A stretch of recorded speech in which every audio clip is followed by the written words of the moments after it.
Hello everyone, एक बार हम फिर से लाने की कोशिश कर रहे हैं आर्किटेक्चर न्यूज़, जो कि हम हर संडे को लाते हैं। उस सीरीज़ को फिर से रिवाइव करने की जो है वो हम कोशिश कर रहे हैं। आज के इस पर्टिकुलर जो न्यूज़ सेशन में अगर हम बात करें तो कुछ मेजर टॉपिक्स हैं जिस पे हम बात करेंगे, जिसमें सबसे पहला है कि इंडिया लेवल पर पहला एक ऐसा मटेरियल जो कि शुगर केन से बनाया जा रहा है और इसको काफ़ी अच्छा रिस्पॉन्स मिल रहा है। इंडिया लेवल पे काफ़ी प्राउड मूवमेंट की बात है, जहाँ पर एक स्टूडेंट ने जो है वो एक अवार्ड जीता है, जिस पे हम बात करेंगे। फिर हम थर्ड जहाँ पे बात करेंगे, थर्ड और फोर्थ न्यूज़ जो होगा गुरुग्राम और रेवाड़ी का एक इंफ्रा न्यूज़ है जो काफ़ी बड़ा न्यूज़ है, उस पर हम बात करेंगे।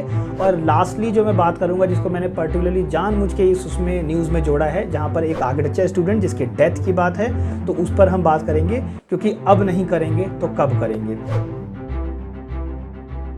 तो यहाँ पर जो सबसे पहली न्यूज़ निकल के आ रही है वो है इंडिया का फर्स्ट शुगर क्रीड क्लासरूम, जो कि शुगर केन के वेस्ट से बना है नोएडा में। जी हाँ, नोएडा के पंचशील बालक इंटर कॉलेज के अंदर यूनिवर्सिटी ऑफ ईस्ट लंदन के रिसर्चर्स ने ये पहला क्लासरूम जो है वो बनाया है, वो भी शुगर केन के वेस्ट से। जी हाँ, शुगर केन के वेस्ट को इंटरलॉकिंग सिस्टम से पूरा ब्लॉक बनाया गया और उसको इंटरलॉकिंग सिस्टम से जो है वो पूरे क्लासरूम को जो है वो कंस्ट्रक्ट किया गया है। और इसमें बेस्ट बात यह है कि जो हमारे ट्रेडिशनल रेड ब्रिक्स होते हैं ना, जो किल्न से निकलते हैं, किल्न मतलब भट्टी से जो निकलते हैं हमारे, उसके कंपैरेटिवली ये 6 गुना कम कार्बन फुटप्रिंट जो है वो छोड़ता है। साथ ही साथ थर्मल कंफर्ट इसमें ज़्यादा है। और सबसे बेस्ट बात यहाँ पर यह है कि ये प्लग एंड प्ले डिज़ाइन पर है। प्लग एंड प्ले मतलब वही इंटरलॉकिंग सिस्टम है, तो सबको आपस में इंटरलॉक कर दो और ये पूरा कंस्ट्रक्ट जो है वो हो जाएगा। तो जैसा कि आप इस डिज़ाइन में देख सकते हैं, इसमें आपको स्लैब जो है वो कॉन्क्रीट की देखने को मिलेगी और लाइम मोटार्स के ना जॉइंट्स है इसके अंदर। वहीं पर ही इनसाइड अगर क्लासरूम के अंदर की बात करें ना, तो यहाँ पे आपको क्लियरली दिख रहा होगा कि क्ले का प्लास्टर कर रखा है इन्होंने। इससे बेनिफिट क्या है, पैसिव कूलिंग हो जा रही है और एट द सेम टाइम जो है वो एकॉस्टिक डैम्पनिंग भी एक तरीके से ट्रीट हो जा रही है। और साथ में सबसे बेनिफिशियल वाली बात यह है कि इसका जो डिज़ाइन है ना, वो क्लाइमेट रिस्पॉन्सिव भी बनाया गया है। जैसे कि आप क्लियरली देख सकते हैं इस क्लासरूम के डिज़ाइन में कि नॉर्थ साइड पर यहाँ पे आपको दिख रहा होगा कि नॉर्थ की लाइट लेने के लिए इन्होंने क्या किया है, हाई लेवल्स के वेंटिलेशंस प्रोवाइड किए हैं। और साथ में मॉनसून से बचने के लिए ये जो आपको साइड में वेरांडास दिख रहे हैं ना, ये ओवरहैंग वेरांडास भी इन्होंने प्रोवाइड कर रखा है। अब देखिए, अगर एज एन आर्किटेक्ट मैं अगर इसमें बात बताऊं, तो इंडिया के अंदर ना 400 से ज़्यादा मेट्रिक टन जो है वो शुगर केन प्रोवाइड करता है इंडिया हर साल। और इसमें आप ये समझ के चलिए कि मैसिव जो इसका वेस्ट है ना, वो मैसिवली वेस्ट ही जाता है। तो यहाँ पर जो इसके वेस्टेज है ना, वो बहुत ज़्यादा है। तो अब ये सोच के देखिए कि अगर इंडिया लेवल पे अगर इसको यूज़ किया जाए और एक ऐसे बायो ब्लॉक्स जो बनाए जाएं शुगर क्रीड्स के तौर पर, तो आप सोच सकते हैं कि ये एक आने वाला ना, ये आप कह सकते हो कि अपकमिंग मटेरियल हो सकता है। तो ये नोएडा में तो बनी चुका है पंचशील बालक इंटर कॉलेज के अंदर। अब ये इनकी जो सेकेंड प्लानिंग चल रही है ना, university of east London researchers ने जो बनाया है, अब ये हिसार में बनाने जा रहे हैं। जी हाँ, हिसार के कॉलेजेस में। जैसे कि छोटे क्लिनिक्स होते हैं, है ना, क्लिनिक हो गया आपका, या फिर क्लासरूम्स हो गए, आंगनवाड़ीज हो गए, इन सब चीज़ों को ना इनसे डिज़ाइन किया जा सकता है। तो ये इसकी बेस्ट बात होगी और ये फ्यूचर पर्सपेक्टिव से देखा जा रहा है। अब ये जो हमारी सेकेंड न्यूज़ है, ये भी इंडिया लेवल पर प्राउड फीलिंग वाला जो है वो मूवमेंट है। रीमा खान जो कि बिलोंग करती हैं अयोध्या से, उन्होंने मैनचेस्टर स्कूल ऑफ आर्किटेक्चर में एक अवार्ड जीता है, लैंडस्केप इंस्टीट्यूट अवार्ड। जी हाँ, और ये जो अवार्ड है वो मिला है उनको एक डिजर्टेशन पर, जिस डिजर्टेशन का जो टॉपिक था वो था वेटलैंड ऑफ कश्मीर। जहाँ पर जो इनका ये काम था ना डिजर्टेशन में, वो ये दिखा रहा था कि लाइवलीहुड, इकोलॉजी और साथ में अर्बन डिज़ाइन को कैसे एक फ्रेम में लाया जा सकता है। जी हाँ, और इसी बेस पर उनको जो है वो ये अवार्ड मिला। और इसी के साथ साथ सबसे बेस्ट चीज़ जो है वो ये कि स्ट्रेटफोर्ड इंफ्रास्ट्रक्चर प्रोजेक्ट में भी कंट्रीब्यूट किया, जिसको बेस्ट इंफ्रास्ट्रक्चर का अवार्ड मिला था। बेस्ट इंफ्रास्ट्रक्चर का अवार्ड का जो नाम था ना, वो था pineapple awards 2025। By the way, मैं इतना तो कह ही सकता हूँ कि बहुत ही कम लोग होंगे जो इस अवार्ड के बारे में जानते होंगे, लेकिन एक चीज़ जो सबके लिए सेम होगी वो ये कि आप सबको प्राउड तो फील हो ही रहा होगा कि इंडिया लेवल पर एक काफ़ी प्राउड मूवमेंट वाली बात है। अब जो यहाँ पर थर्ड न्यूज़ निकल के आ रही है ना, वो थोड़ी सी सेंसिटिव टॉपिक पर है और थोड़ी सी सैड न्यूज़ की तरफ है, लेकिन एट द सेम टाइम ये एक अलार्म भी है आपके और मेरे लिए कि हमें इसके बारे में सोचना भी चाहिए, जो कि है एक आईआईटी के स्टूडेंट के ऊपर, जिसकी जो है वो डेथ का भी न्यूज़ सुनने में आपको मिला होगा।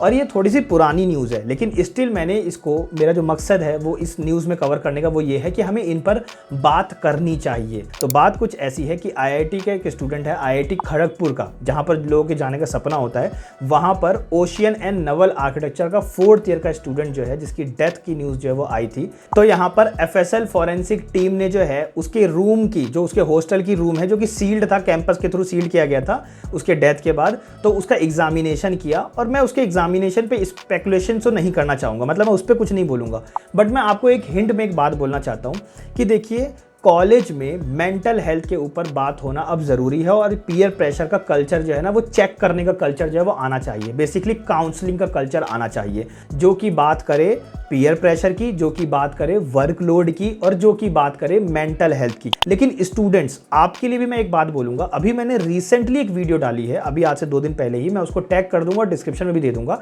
जहाँ पर मैंने बात की है कि बीआर्क में अगर आप फेल हो जाते हो ना, तो कैरियर पे क्या इंपैक्ट पड़ता है और साथ में प्रोफेशन पे क्या इंपैक्ट पड़ता है। तो उस वीडियो को भी जरूर से देखिए। ये जो पर्टिकुलर न्यूज़ है ये मेट्रो से रिलेटेड है, गुड़गांव, जिसको कि अब रीनेम कर दिया गया है गुरुग्राम से। वहाँ पर मेट्रो का फेज़ 1 स्टार्ट होने जा रहा है। जी हाँ, 5 सितंबर को 2025 5 सितंबर को इसका फाउंडेशन सेरेमनी है, और जहाँ पर इसमें टोटल जो है ना वो 15 किलोमीटर का जो स्ट्रेच है वो कवर किया जाएगा, बनाया जाएगा, जिसमें कि 15 स्टेशंस होंगे, और ये द्वारका एक्सप्रेसवे को जोड़ेगा। अगर मैं इसको अपने आर्किटेक्ट पॉइंट ऑफ व्यू से बताऊं ना, तो थोड़ी सी जो है ना वो अगेन एक हसल पसल वाली चीज़ है। अब यहाँ पर होगा क्या, जब ये मेट्रो बनेगा ना, तो डाइवर्जन्स इनको बनाने पड़ेंगे, क्योंकि जहाँ जहाँ पर बन रहा है वहाँ पर डाइवर्जन क्रिएट करना पड़ेगा। तो ये अब और ज़्यादा लॉन्ग वर्किंग आवर्स लोगों के लिए होने वाला है पीक आवर्स के टाइम पर, कि अब आधे घंटे की जगह 1 घंटा और 1 घंटे की जगह 2 घंटा उनको जो है वो रुकना पड़ेगा, या ट्रैफिक डाइवर्जन की वजह से काफ़ी कंजेशन जो है वो क्रिएट्स होंगे। लेकिन लॉन्ग टर्म मान के चलते हैं कि जी हाँ, कनेक्टिविटी बढ़ जाएगी, अब दिल्ली से गुड़गांव की और अच्छी कनेक्टिविटी हो जाएगी। यहाँ पर मैं जो लास्ट न्यूज़ कवर करना चाहूँगा वो पर्सनली जो है वो दिल्ली एनसीआर वालों के लिए है, कि अभी तथास्तु रियलिटी ने जो है वो अभी 200 करोड़ का प्रोजेक्ट जो है 6 एकड़ के एरिया में अभी एक हाई स्ट्रीट अनाउंस किया है, रेवाड़ी के अंदर सेक्टर 22 में। जी हाँ, यहाँ पर टोटल जो है वो 1200 शॉप्स जो हैं वो बनाए जाएंगे। अब इस न्यूज़ को जो कवर करने का जो मेरा मेन मोटिव है ना, वो ये है कि स्ट्रीट रिटेल अर्बनिज्म जो है ना वो वापस आ रहा है एक तरीके से, अगर इस प्रोजेक्ट के थ्रू देखा जाए तो। मतलब क्या है, जैसे कि मेट्रोपॉलिटन सिटीज़ होती हैं, मोस्टली जो मेट्रोपॉलिटन सिटीज़ होते हैं, स्पेशली दिल्ली की अगर बात करूँ, तो यहाँ पर मॉल का कल्चर ज़्यादा है, स्ट्रीट्स को हटाया जा रहा है और मॉल्स को लाया जा रहा है, क्योंकि वर्टिकली। तो यहाँ पर बस यही है कि एक ओपन एयर वाला जो है ना वो स्ट्रीट जो है वो यहाँ पर लॉन्च हो रहा है, तो एक तरीके से स्ट्रीट व्यू में आप जो है वो कर सकते हो अपनी शॉपिंग, तो वो दोबारा से वापस आता हुआ ऐसा दिख रहा है।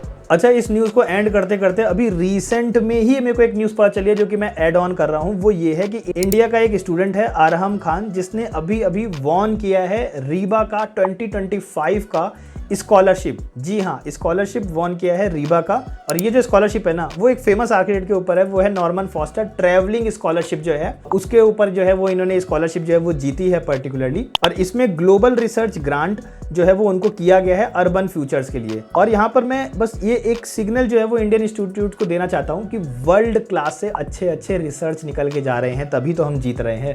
तो ये भी समझना जरूरी है कि रिसर्चर अभी भी, मतलब इंडिया में रिसर्चेस अभी भी हो रहे हैं या होते हैं इस फील्ड के अंदर भी स्पेशली। तो जी हाँ, ये एक अच्छी जो है वो न्यूज़ है। बाकी बस मैं आप लोग से एक सपोर्ट चाहूँगा, वो ये, अगर आर्किटेक्चर ओपिनियन ने या हमारी जर्नी ने अगर आपके कैरियर में आज तक कुछ भी इफेक्ट डाला है या कुछ भी एक अच्छा पॉजिटिव मैसेज दिया है आपको आज तक, तो आप ज़रूर से जो है वो हमें इस पे ज़रूर से जो है वो थोड़ा सा प्रमोशन के लिए जो मैं आपसे बस कहूँगा कि थोड़ा सा आप हमें सपोर्ट कर सकते हैं, कम से कम में कीजिए।